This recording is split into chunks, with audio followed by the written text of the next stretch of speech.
100K to a million, it's not that big a move. It's 10x, right? I mean, it's not that it's not a big move, but it's not that big. The miracle of Bitcoin is not that it's going to hit 100K this week. It's not a miracle. It seems like a miracle. And, Dan Morehead just posted the thing yesterday. His original Bitcoin fund is up 1,000x. To go up 1,000x in anything is one of the great investments of all time, period.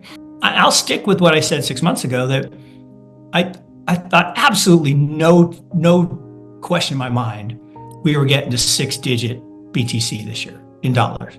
No question. Morgan Creek Capital Management's founder, capital management officer, and managing director, Mark Yusko, made news when he made the audacious prediction that Bitcoin was going to have its best Thanksgiving since its foundation, with a price approaching $100,000 per coin. Although we have not yet achieved that milestone, many analysts agree that six-figure Bitcoin is now a matter of when rather than if. Yusko became even more optimistic about the cryptocurrency following the approval of spot Bitcoin ETFs by the U.S. Securities and Exchange Commission earlier this year. He projected that these ETFs would attract at least $300 billion in capital over the next few years, a figure he based on the assumption that 1% of the $30 trillion managed by wealth managers would flow into Bitcoin. However, new data suggests that institutional investors are allocating an average of 3.5% of their portfolios into Bitcoin ETFs, potentially tripling Yusko's initial estimate. In an exclusive interview, Yusko revealed his revised 2025 Bitcoin prediction, analyzing the cryptocurrency's rise from $100,000 to $1 million. Don't forget to like, share, and subscribe to the channel to stay updated on the latest in finance and crypto. Thank you, and enjoy the video. I tweeted this out the other day. 3 years ago, in 21, we got the email. We're just not even going to have Thanksgiving, so don't bother coming. Now they had Thanksgiving, but we just weren't welcome. 2 years ago, all right, you can come, but you're sitting at the kids' table. Okay. Last year, all right, you can come, but you're sitting with Uncle Ned. Like, I didn't even know I had an Uncle Ned. Right, Wedding Crashers. This year, oh my God, head of the table, 2 turkey legs for you. Can I get you another glass of champagne? I mean, this is going to be the best Thanksgiving ever. And I'll stick with what I said 6 months ago, that I thought absolutely no question in my mind we were getting to 6-digit BTC this year in dollars. No question. Why? Well, because fair value was going to be in the low to mid 80s, and we would blow right through that because of animal spirits. And whether we got to 110 or 120 or 150, I don't really know. It just depends how much leverage gets in the system.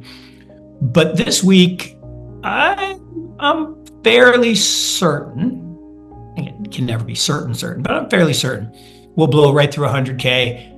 Then we'll get a really big parabolic move, sometime between now and December. And, then it's harder to judge. I mean, we don't have that many cycles to look at, but the cycles are very consistent because humans are going to human. When the price is below fair value, investors, I like to consider myself an investor. I like to buy things below fair value. That's what I do for a living. And so you buy them and you just hold them. Then what happens is the price starts to rise and get closer to fair value. The traders come in. They're like, oh, movement. I need movement. I don't really care about the fair value. I don't really care at all. I just want to trade. And nothing wrong with trading. I stink at it. I never asked me to trade your money. I'm bad at it. And most humans are bad at it, but there are some good traders. There are a few good traders. But then the speculators come in. Well, what's a speculator? Well, speculator is someone who doesn't really care about anything other than someone needs the other side of a sale, right? Oil producers need to sell their production for it. I'm sitting in Tulsa, Oklahoma in a hotel room with my in-laws. And so here they sell the production forward, and the speculator has to take the other side, because for every buyer there has to be a seller, for every seller there has to be a buyer. So speculators are not evil. They just don't care about what they're buying. They just take the other side of the sale. Well, then as the price really starts to move, this is the problem. That's when the gamblers come in. And the gamblers bring leverage, and leverage tends to accelerate the trend until such time as it ends. And I love this. Everyone looks at these parabolic charts and like, oh, this is great, this is going to go on forever. Show me one, Austin. I defy anyone watching this video. Show me one chart that goes like this and then stays flat. You can't do it. They all go up and then they come down. Now, they eventually, like the Bitcoin chart, had this big parabolic move in 2013, and then it crashed 84%. And then it had a big parabolic move in 17, and it crashed 84%. Then it had a big parabolic move in 21, and it crashed 76%.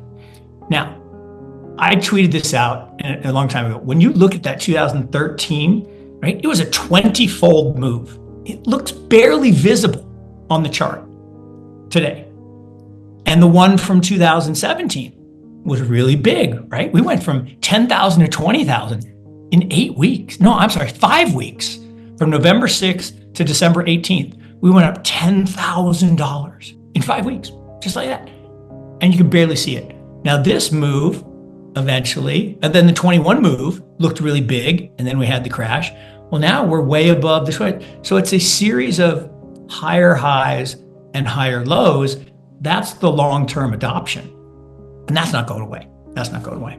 According to Mark Yusko, market trends and Bitcoin's halving events are the main factors influencing the price's tendency to follow a predictable 4-year cycle. The rewards miners receive for processing transactions are cut in half during these every 4-year halving events, which essentially slows the increase of the Bitcoin supply. About 9 to 12 months following each halving, the price of Bitcoin usually rises sharply due to the combination of this decreased supply and rising demand. According to Yusko, these price spikes are caused by a balance between a finite supply and growing demand, which is supported by institutional adoption and the acceptance of Bitcoin ETFs. These factors increase the shortage brought forth by the halving, which frequently results in severe price hikes. According to Yusko, as the market responds to these cyclical factors, Bitcoin may see tremendous growth by the end of 2024 and could rocket much above its fair value. Yusko also discussed the possible ramifications of President-elect Donald Trump's pro-Bitcoin campaign pledges during his interview. He underlined that if these pledges are kept, especially Trump's plan to create a strategic Bitcoin reserve, the price of Bitcoin may increase even more quickly. Yusko thinks that such a step might hasten Bitcoin's ascent to $1 million, particularly if other countries adopt the same position. 100K to $1 million, it's not that big a move. It's 10x, right? I mean, it's not that it's not a big move, but it's not that big. The miracle of Bitcoin is not that it's going to hit 100K this week. It's not a miracle. It seems like a miracle. And, Dan Morehead just posted the thing yesterday. His original Bitcoin fund is up 1,000x. To go up 1,000x in anything is one of the great investments of all time, period. But 1,000x is a lot different than 10x. 10x, a lot of things go up 10x. I mean, not many, but a lot. And so that $1 million, even though the number sounds big, that move's really not even that impressive. And I think baked in, highly likely, when don't really know. But the miracle of Bitcoin was it went from 0.003 cents to $1. That was the miracle, both in terms of multiple. Like if you were there at the 0.003 cents and you got to $1, now most people would have sold. It would have been long gone, right? Because they made, so many times their money. And there are lots of examples of people bought at 50 cents and sold at 250 and thought they were so smart. But ultimately, each incremental move, and that's why, when people show linear scale charts, I go batshit crazy. It's like long-term charts have to be log scale. They have to be log scale. Because going from 100 to 200, right? That's 100% increase. Going from 200 to 300 is not. So yes, it's 100,000 move, but it's only half as much. And so you have to look at log scale. So again, that's a long answer. Going from 250 to $1 million, that'll happen like fast. Now, is it likely, I think, that we have the next bear market before that? Yes, right? I actually think this cycle tops, I used to say 150-ish. Now maybe that's a little higher. Maybe we get to the 2 handle. But, next fall-ish, I'm guessing October, September timeframe, we will have a bear market. There'll be too much leverage in the system and humans will human and, we'll have another downdraft. Now, could that be mitigated by this big FOMO? Look, if the US passes the bill and then every other government around the world says, if they did it, I got to do it. And then we have a whole bunch of people competing for a very, very scarce resource. Because here's the thing, gold, while provably scarce, isn't absolutely scarce, right? You can go mine more of it if the price gets high enough.